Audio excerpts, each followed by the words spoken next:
Atan kim, anan nede? Jangaldaki yak tuşkan.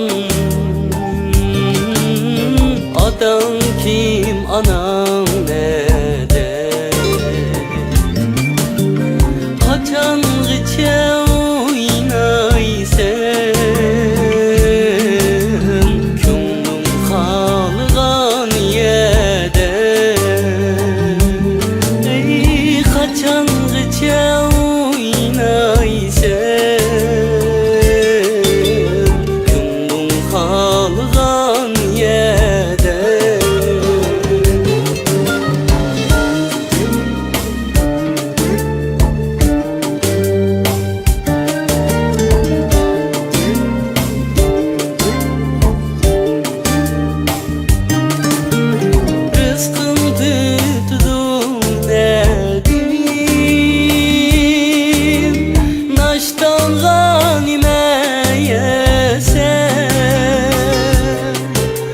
Rızkım tuttu nedim, naştan ganimeyese. Körüngen bilen oynayıp, yarın ganime dese. Körüngen bilen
Jangaldaki ak tuşkan,